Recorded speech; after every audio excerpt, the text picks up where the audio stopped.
오늘 드릴 말씀은 이제 도시 브랜드하고 뭐 브랜드의 진화가 어떻게 되었는지 이런 말씀을 좀 드리려고 하고 있어요. 쿠마모토에 있는 쿠마몬입니다. 도시에는 여러 가지 상징들이 존재해요. 근데 저희는 약간 도시 브랜드에 어떻게 보면 피로도가 조금 쌓여 있는 상태라고 볼 수 있을 것 같습니다. 도시 브랜드가 얼마마다 한 번씩 바뀌죠? 4년에 한 번씩. 네, 주로 4년에 한 번씩 요즘 잘 바뀝니다. 도시 브랜드가 어떻게 보면 사람들한테 인식에서는 로고 타입이다 이렇게 생각하는 경우가 되게 많은 것 같아요. 근데 사실 도시 브랜드는 눈에 보이는 상징이 전부가 아니거든요. 물론 소비자하고 만나고 시민들과 만나는 상징 역할을 하는 로고 타입이나 캐릭터나 이런 것들도 도시 브랜드에 속하지만 그거는 시각적인 역할을 하는 거고, 도시 브랜드를 만드는 거는 그 도시의 다움을 만드는 거라서 행정적인 모든 전반들이 다 포함되는 활동이라고 볼 수 있습니다.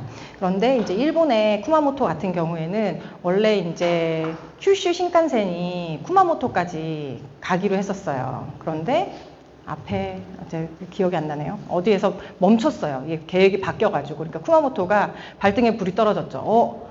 우리 도시까지 큐슈 신칸센이 오면 관광이 활성화가 될 텐데 여기까지 안 오니까 우리는 그러면 관광객 유치라든지 우리 도시를 발전시키기 위해서 어떻게 해야 되지? 그래서 굉장히 유명한 디자이너에게 로고 디자인을 의뢰를 했어요. 예. 쿠마모토 서프라이즈라는 걸로 만들어줘 그랬는데 그 디자이너가 이걸 들고 왔어요. 곰돌이를. 그래가지고 굉장히 당황한 거죠. 쿠마모토에서는.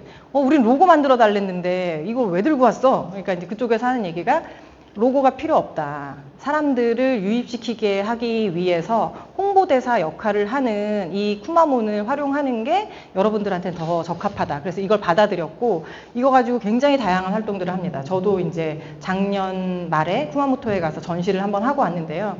얘가 어디에 가나 있어요. 벤치에도 쿠마모토가 그려져 있고 양말도 쿠마몬이 그려져 있고, 그리고 한 3마리인가 4마리가 활동을 한다고 해요. 그래서 항상 스케줄표가 있습니다. 어디 가면 얘를 만날 수 있고 춤을 추고 있고 무슨 활동을 하고 있고. 근데 그 4마리가 함께 활동을 안 해요. 네, 한 명이 한 마리가 움직이는 것처럼 성별도 있고, 그리고 실질적으로 직책도 있습니다. 부장이에요. 부장입니다. 네. 그래서 그런 활동들을 많이 하면서 1조가 넘는 그런 경제적인 부가가치를 창출하고 있다고 합니다. 자, 어느 도시가 떠오르시나요? 네, 런던이죠. 네. 보면 뒤에 빅벤이 있죠. 그래서 우리는 도시 브랜드다라고 하면은 슬로건, 캐릭터 이렇게 떠올리긴 하지만 그런 것들이 아니라 어떤 랜드마크를 통해서 도시를 상징화할 수도 있습니다. 그리고 굉장히 고도화된 작업들을 많이 하는데요. 예전에 미국 영화를 보면은, 드라마나 영화들을 보면은 아빠가 출근할 때에 차를 타고 아빠가 나가면 가족들이 이렇게 막 인사를 이렇게 합니다. 빠이빠이 흔드는 장면이 굉장히 많이 나오곤 했어요. 그게 다 정부에서 그렇게 하라고 마케팅을 한 거라고 합니다. 그래서 아메리칸 드림, 미국에 오면 이렇게 잔디밭이 드넓은 주택에서 차고지가 문이 열리면 화목한 가족들이 나와서 아빠의 가는 모습을 이렇게 배웅을 한다. 이런 것들을 심어주기 위해서 고도화된 마케팅 작업들을 했다고 해요.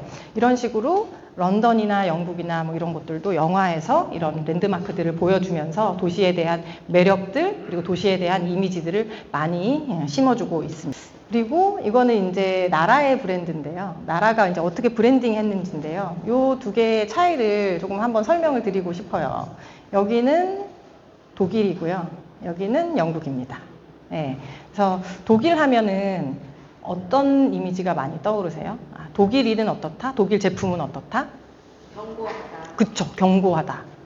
그리고 뭔가 준법 정신 되게 투철할 것 같고, 뭐 잘못하면 신고할 것 같고, 되게 엄청 크고 막 똑똑한 사람들이 있을 것 같고, 그런 느낌이잖아요. 왜 그러냐 하면은 독일이 이제 전범국가로 1, 2차 세계대전에서 패배한 다음에 이 경제를 발전시키기 위해서 국가 브랜딩을 펼쳤어요. 그게 바로 저먼 엔지니어링입니다. 네. 우리 독일은 제품을 잘 만들어. 그래서 자동차도 견고하고 모든 공구도 굉장히 튼튼하고 이런 이미지들로 엄청나게 국가 브랜딩을 펼치고 제품들을 보증했어요. 독일이 보증하는 저먼 엔지니어링 이런 걸로 국가를 어필했는데요. 그렇게 몇십 년이 지나다 보니까 이제 독일에 대한 이미지가 우리가 모든 나라들을 바라볼 때 뭘 제품을 잘 대부분의 나라가 이제 다 잘 만들게 됐죠. 이런 거보다는 조금 더 소프트하고 무언가 문화적으로 더 받아들여지고 사람들이 친절하고 많이 방문하고 싶고 이런 영역들이 굉장히 필요한 거예요. 그러니까 어떤 기술을 넘어서서 더 창의적인 나라가 되는 게 굉장히 필요하다고 생각을 해서 2000년이 넘어서 2005년도부터 이 랜드 오브 아이디어라는 브랜딩을 하기 시작합니다. 우리는 아이디어의 나라야. 창의의 나라야. 그래서 독일이 교육도 그렇고 이주민들, 이민들 정책들도 그렇고 굉장히 개방적으로 많이 바꾸고 있습니다. 그래서 발도르프 교육 이런 거 들어보셨죠? 우리 학생들 이제 막 진짜 야외에서 뛰어놀고 이게 이제 독일에서 온 거거든요. 예전에는 독일이 천재 교육, 영재 교육 했었어요. 그런데 히틀러가 그런 이제 아픈 역사를 겪은 이후에 우리가 영재를 길러내고 천재를 길러내고 하는 것보다도 뛰어놀고 서로 포용하고 다양성을 인정하는 나라가 되어야지 되겠다라고 해서 전반적으로 국가 브랜딩 방향을 다 바꾸게 됩니다.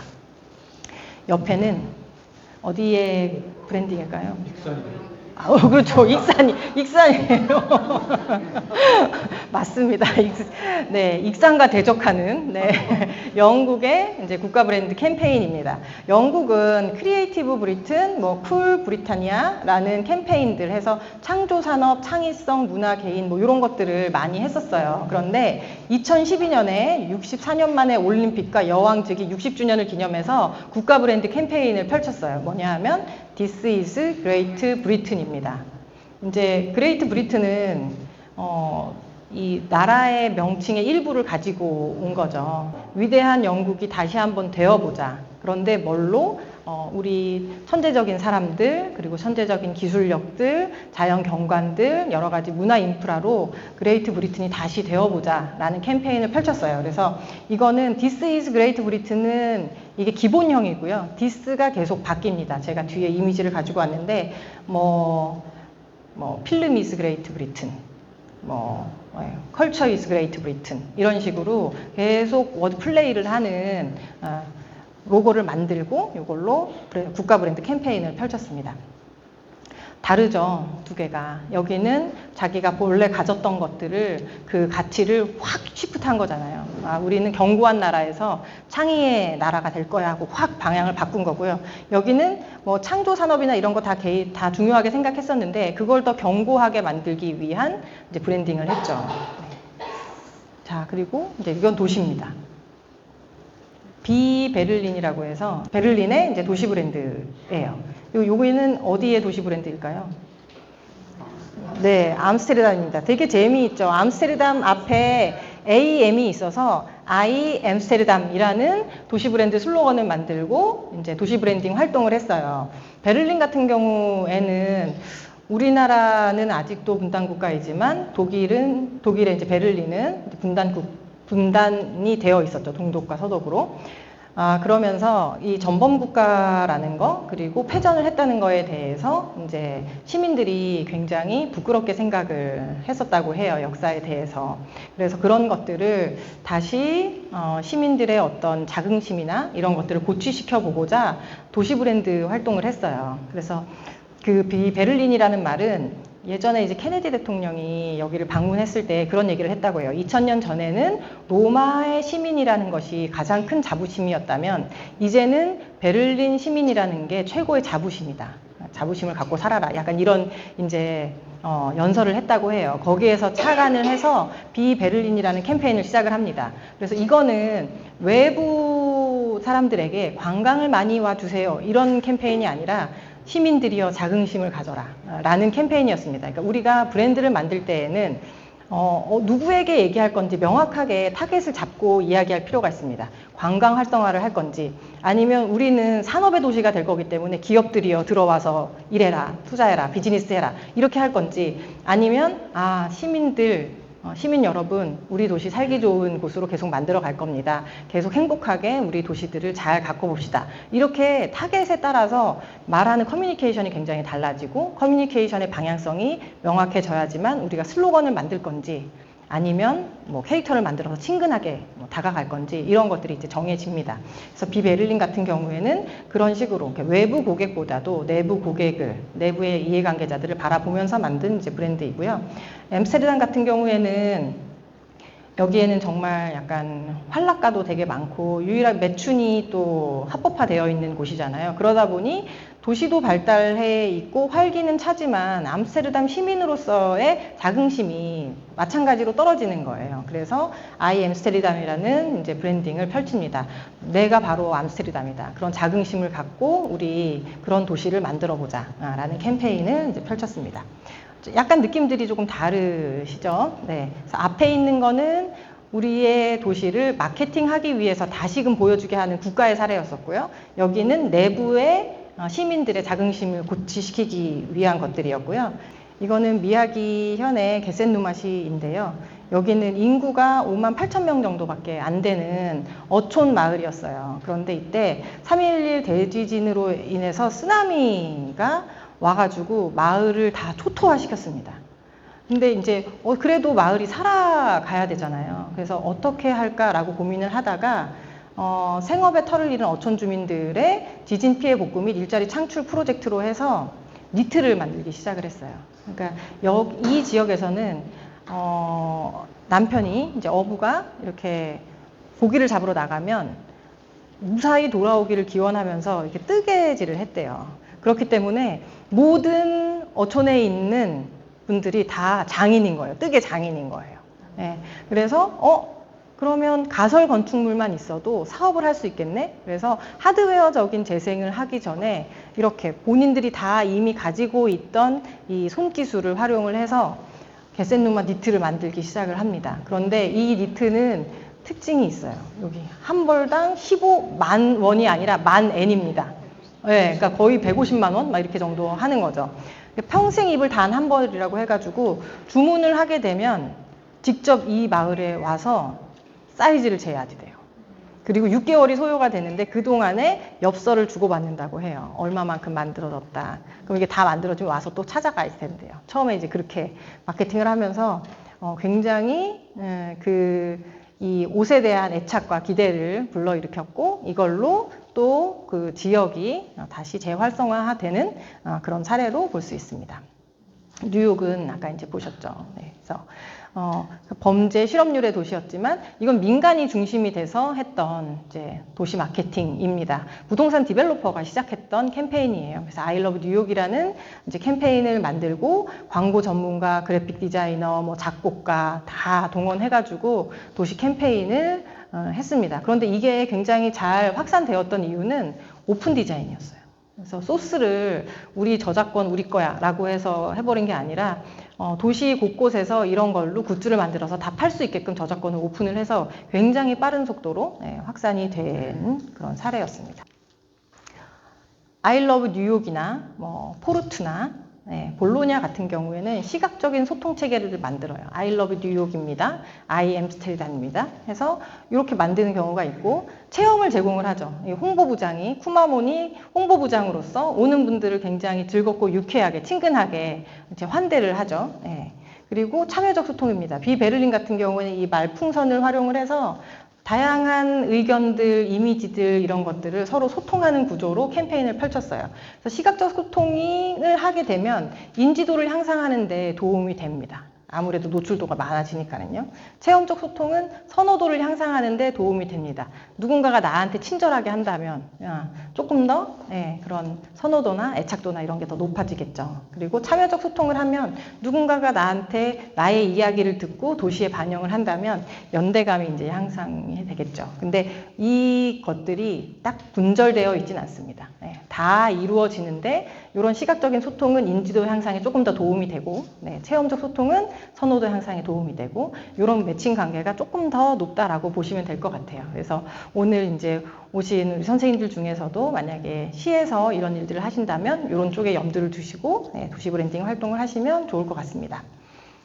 그렇지만 어쨌든 이렇게 시각적인 아이덴티티 디자인, 우리가 로고 타입을 만들고 상징을 만드는 거는 이 빙산의 일각에 불과합니다. 이런 것들이 실제로 존재하게 하기 위해서는 정책적인 부분들, 그리고 그 실체를 기반으로 한 소통이 굉장히 중요해요. 물 밑에 가라앉아 있는 이 많은 활동들이 실제를 그대로 반영할 수 있는 진실한 소통이 되어야지만 그 상징이 상징으로서 제대로 역할을 합니다. 하지만 이렇게 작게 보이는 부분도 굉장히 중요해요. 왜냐하면 시민들 접점에서 소통할 때에 명확한 방향을 제시해주는 도구가 될 수 있기 때문입니다. 그래서 아이덴티티 디자인이 전부가 아니라 우리는 그 저변에 깔린 많은 활동들도 제대로 잘 해내야지 된다라고 하고 있습니다. 그 브랜드를 얘기할 때 브랜드의 실체, 브랜드 정체성, 브랜드 이미지, 이 세 가지 용어가 굉장히 중요해요.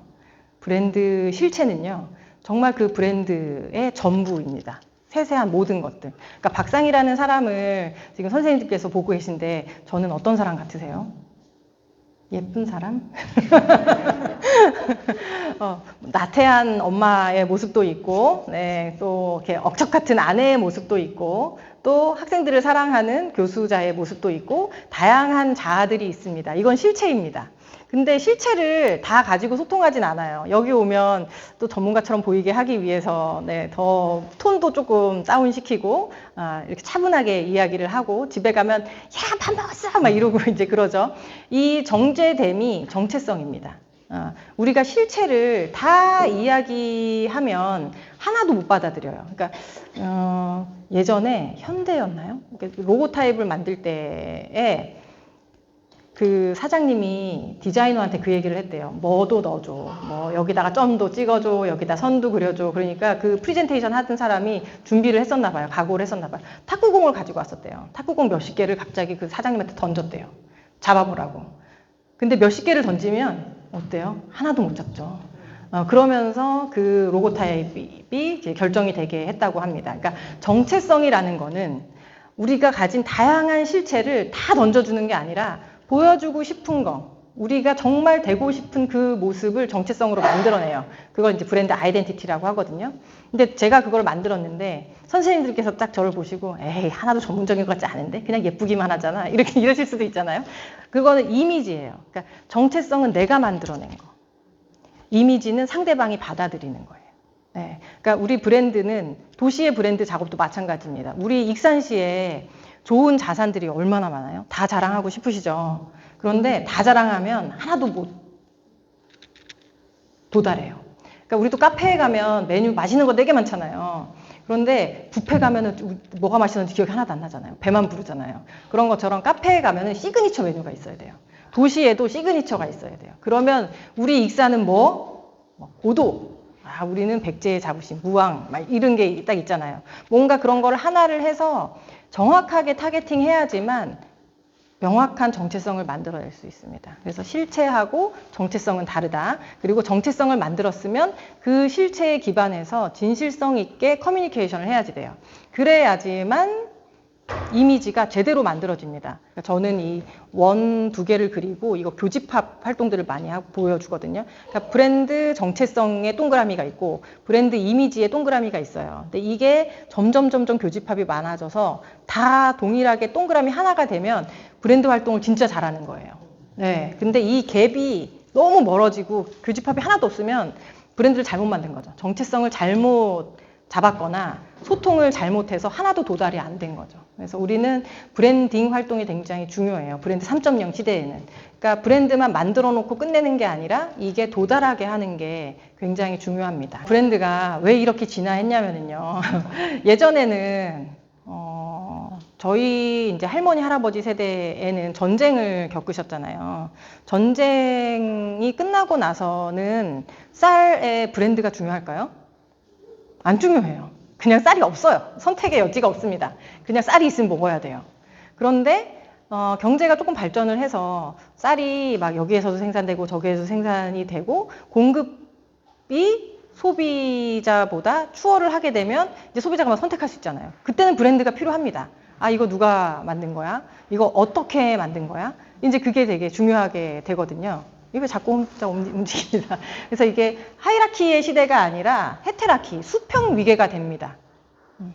브랜드가 야 너는 이거 먹을 수밖에 없어. 내가 어떻게 만들든 넌 먹어야지 돼. 이런 시대가 아니라 내가 좀 잘못 만들면 내 거 안 사주면 어떡하지? 그럼 우리 회사 망하는데 이 시대가 된 거예요. 너네 좀 잘 만들어봐. 그럼 내가 너 거 먹어줄게. 이렇게 되는 시대가 됐기 때문에 기능성, 생산성 중심의 시대가 아니라 네트워크 중심 시대라서 수평적 커뮤니케이션이 됐고 사용자가, 소비자가 결국에는 제품을 만드는 거에도 관여하는 시대가 되었습니다. 그래서 브랜드가 굉장히 중요해요.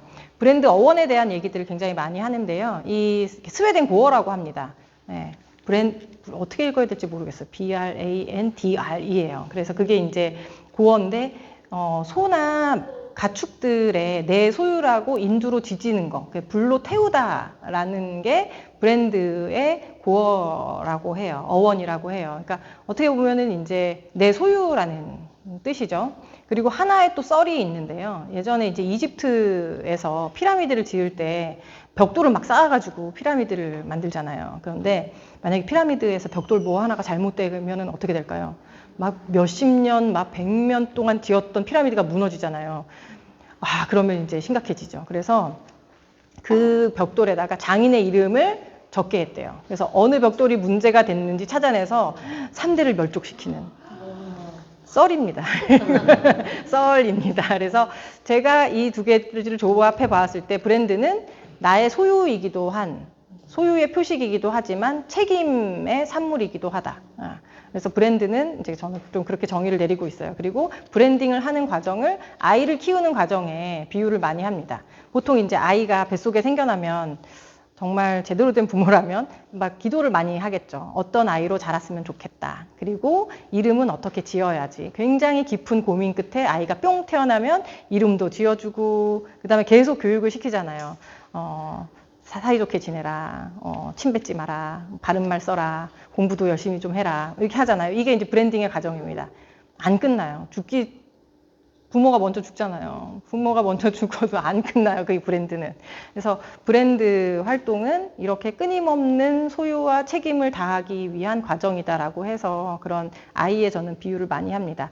브랜드는 정말 오래된 브랜드는 우리 사람보다 더 많이 오래 살아요. 그러니까 모든 부모가 내 자식이 건강하고 바르게 오래오래 살기를 바라는 것처럼 브랜드의 창조자들, 브랜드를 만든 사람들은 내 브랜드가 나보다 더 오래 살기를 바랍니다. 그레이트 익산도 그렇게 이제 영생하기를 바라면서 잘 브랜딩 하는 게 이제 필요한 시대입니다. 그렇지 않으면 안 찾아와요. 예전에는 우리가 이제 도시 브랜딩이 왜 중요하냐라고 생각을 하면 예전에는 뭐 도시 브랜딩 잘 안 했습니다. 왜냐하면 그냥 거기서 나고 자라고 거기서 죽어요. 그랬잖아요. 그런데 이제는 교통도 발달하고 그러면서 여러 도시에 갈 수 있고 공부하러 갔다가 돌아오지 않고 거기에서 일자리를 갖는 경우도 있고 돌아오는 경우도 있고 그런데 우리나라는 다른 나라는 더 인구가 막 증가하는 나라도 있지만 우리나라 같은 경우에는 인구가 지금 늘어날 확률은 많이 없는 것 같아요. 네. 그렇게 되면 이제 더 잘 살 수 있는 곳 더 재미있게 살 수 있는 곳, 내가 사업을 더 잘할 수 있는 곳으로 이주를 하지 내가 나고 자랐다는 고향의 개념이 많이 희석되고 있잖아요. 그렇기 때문에 브랜딩을 계속 해줘야 돼요. 이 도시로 돌아와줘 혹은 이 도시로 와줘 라는 활동들이 굉장히 중요해서 도시 브랜딩, 지역 브랜딩이 지금은 굉장히 중요해졌습니다. 그리고 이제 제품 측면에서 보면 짧은 시간에 많은 선택을 해야 되기 때문에 그리고 이제는 품질이 거의 유사해졌어요. 치약도 다 비슷하잖아요. 화장품도 비슷하고 쌀도 다 뭐 조금 더 달고 맛이 있을 수는 있겠지만 특별히 뭐 문제가 되진 않지 않습니까? 그러니까 이런 어떤 유사한 품질과 기능 속에서 나는 어떻게 내 소비자들한테 말을 걸어야지 될까? 친환경으로 했습니다. 아니면은 나는 달걀을 이렇게 파는 데 있어서도 우리 닭을 방목해서 유기농으로 이렇게 만들었으니 내 걸 좀 사주세요. 뭐 여러 가지 이제 마케팅을 하는 거죠. 도시도 마찬가지입니다. 네.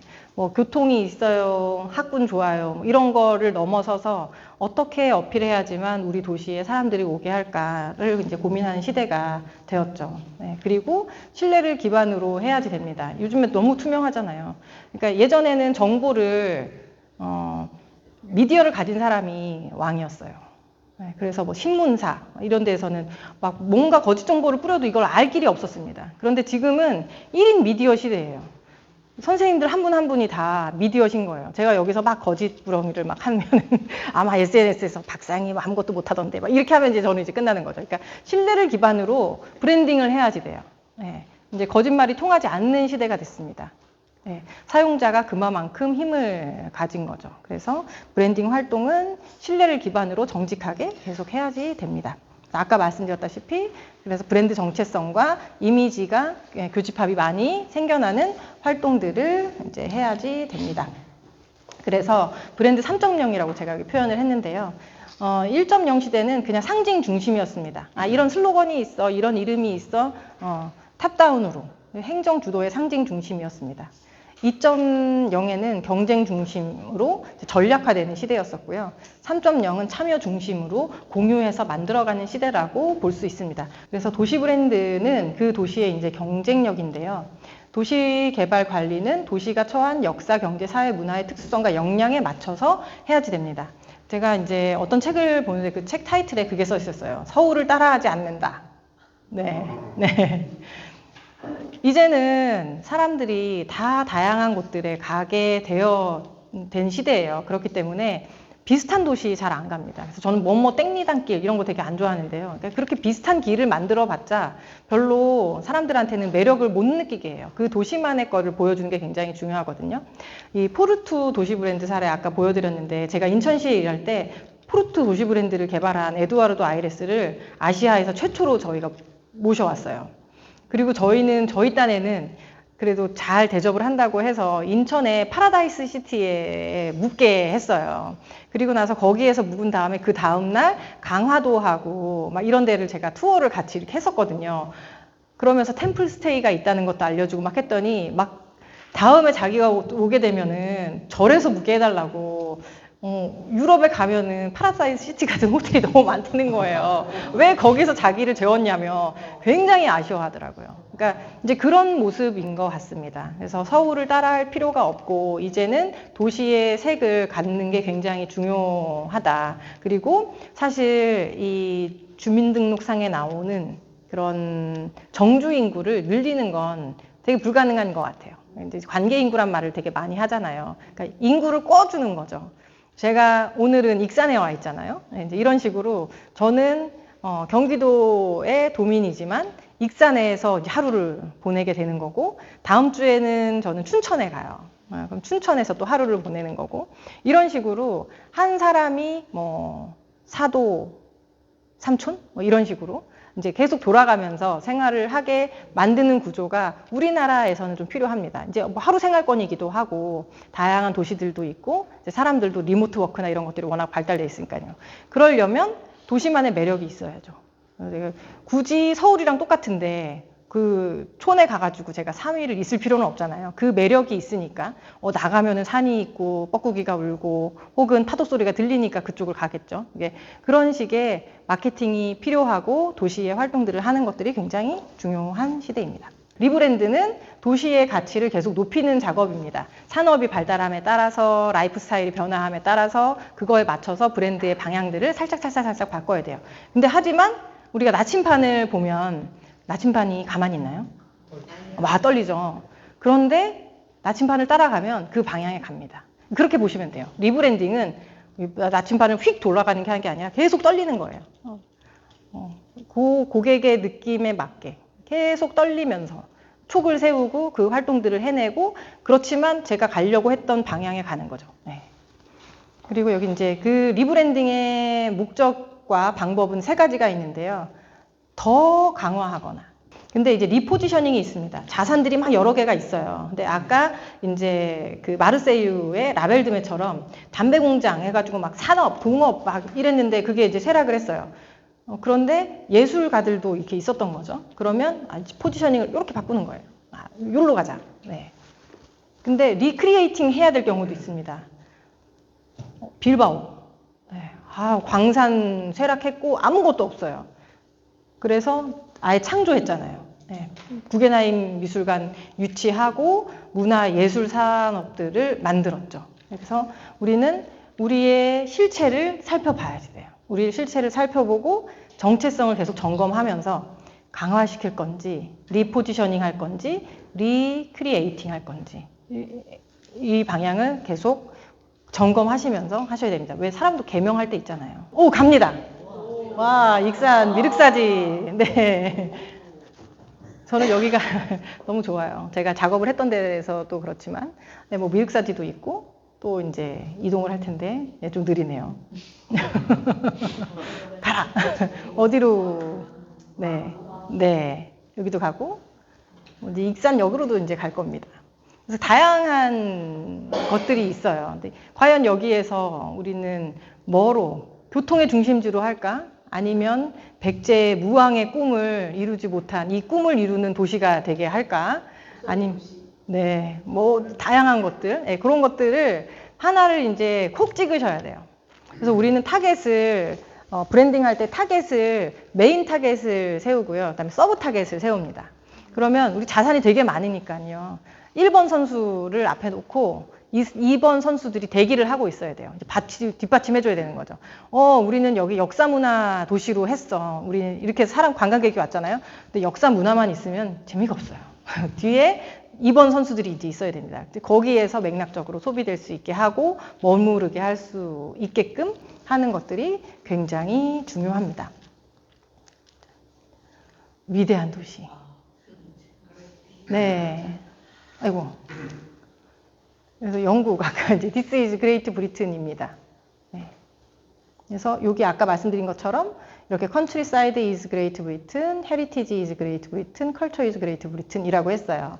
저희는 이제 Great 익산 해서 위대한 도시라고 했는데 저는 이 위대한을 조금 다양하게 풀어봤으면 좋겠어요. 크고 잘났다 라고 익산을 말하는 것보다는 깊고 유구하고 켜켜이 쌓여있는 따라올 수 없는 역사성으로 위대한 도시가 되면 너무 좋을 것 같아요. 그래서 이런 것들을 하나하나 발굴해서 우리 시민들도 자긍심을 갖고 방문객들, 관광객들에게도 알리는 그런 작업들을 하면 너무 좋을 것 같다는 생각이 듭니다. 새롭고 다르고 지속 가능하고 연결성이 있어야지 됩니다. 사실은 많이 쉽죠. 어렵습니다, 이걸 하는 게. 근데 이렇게 만들어내야지만 지속 가능한 브랜드로 우선 선포가 되어질 수 있고 그렇게 소프트 랜딩을 해야지만 살아남기가 훨씬 더 수월해지는 것 같습니다. 이것도 이제 인천. 네, 이건 그냥 쭉쭉 넘길게요. 네. 그래서 저는 인천을 하나의 도시이지만 4개의 개별 개성이 있는 도시라고 정의를 좀 했어요. 그래서 복합 리조트 중심의 엔터테인먼트 관광 허브가 있는 영종 청라, 그리고 시간 여행이 가능한 뉴트로 관광백화, 중구의 월미도 계양장, 그리고 바이오 테크놀로지 마이스 등 기업회의 1번지인 송도, 그리고 동북아 평화 해양 관광 중심지 강화 옹진 이렇게 4개의 권역으로 좀 나눠봤습니다.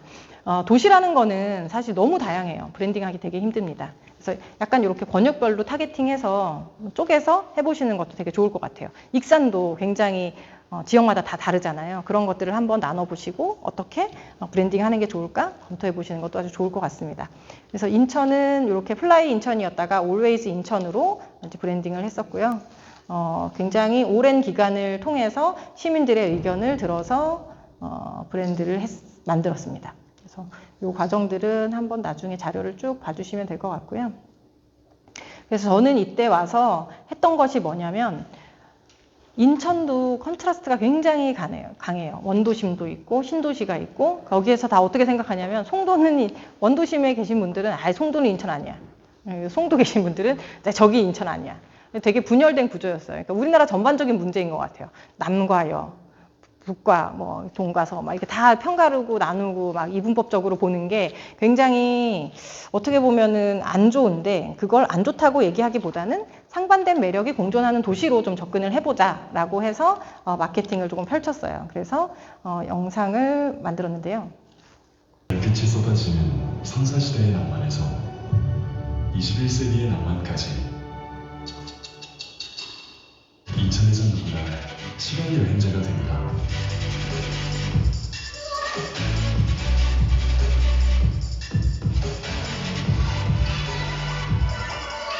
과거와 미래를 오가는 경험, 상반된 매력, 공정의 도시, Always 인천. 네, 그래서 계속 교차 편집으로 보여줬습니다. 그래서 올드나 뉴나 다 인천이다. 이런 상반된 것이 부딪히면서 충돌을 일으켜서 다이나믹한 도시가 되는 거지 싸우는 게 아니다 라는 것들을 좀 보여주고 싶어서 시차 30분이라는 거를 뒀습니다. 여기서 여기까지 가는데 30분밖에 안 걸린다. 싸우지 마라. 다 우리 거다. 이런 걸로 해서 처음에는 랜드마크 편으로 이제 만들었었고요. 두 번째 편은 바다로, 산으로, 사막으로, 습지로, 인천에서는 누구나 공간 이동자가 됩니다.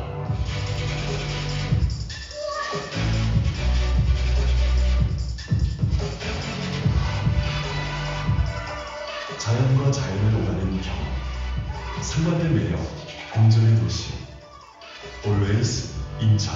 네. 산도 있고 바다도 있고 습지도 있고 사막도 있다. 이제 이거를 좀 보여주고 싶었고요. 마지막이 이제 축제편입니다. 개화기의 연임에서 락 페스티벌의 연임으로 인천에서는 누구나 영화의 주인공이 됩니다.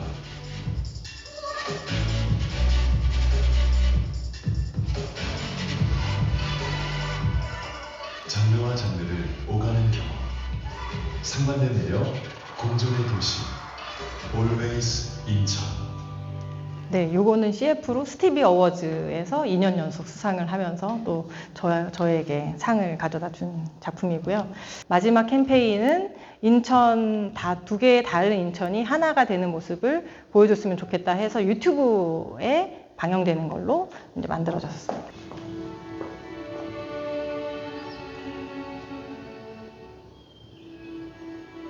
불사신이는 없고 인간은 80평생을 산다지만 난 마치 천년의 시간을 살아온 것 같습니다. 냉정과 열정 사이를 오마주 했습니다. 나는 인천입니다. 난 모든 것을 기억합니다. 우리나라 사람들이 처음으로 커피를 마시게 된 1889년을 기억하고, 최초의 성당이 세워졌을 때를 기억합니다.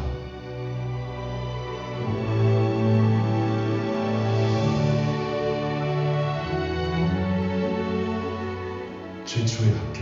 이 남자가 이제 원도심이에요. 최초의 그리고 잠시 후에 이제 여자가 태어납니다. 최초의 전도와 이게 좀 길어서 제가 좀 넘긴. 도로들이 세워지던 때를 기억합니다.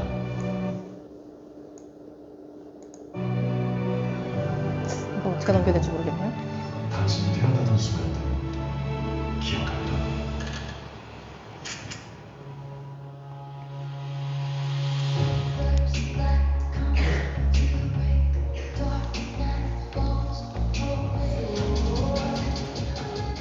육지가 아닌 곳이 육지가 되었을 때 나는 태어났습니다.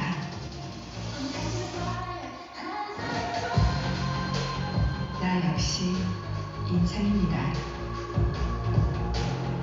나는 매일 새롭게 태어나는 느낌입니다. 오늘은 어떤 것이 생기든 내일을 기대하며 살죠.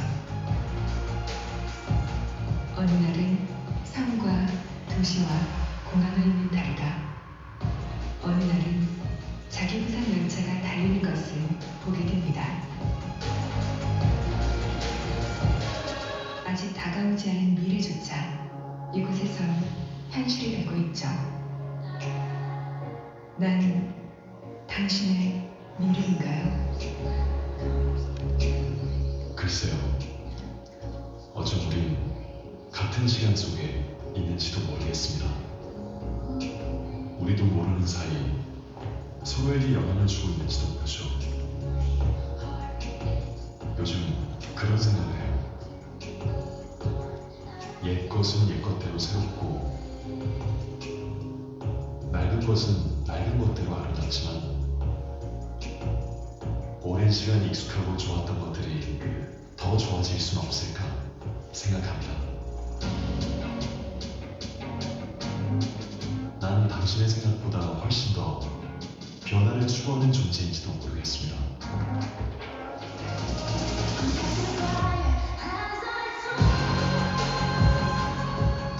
새로운 변화를 추구하는 것은 나뿐만이 아니었군요. 어딘지 우린 닮아있네요.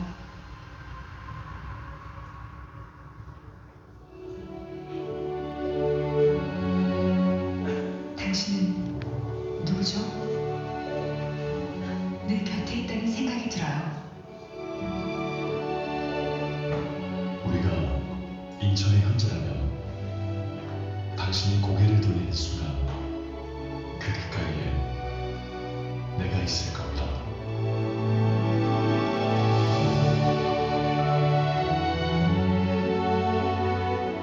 나는 인천입니다. 그래서 이렇게 해서 캠페인을 완결을 했습니다. 네.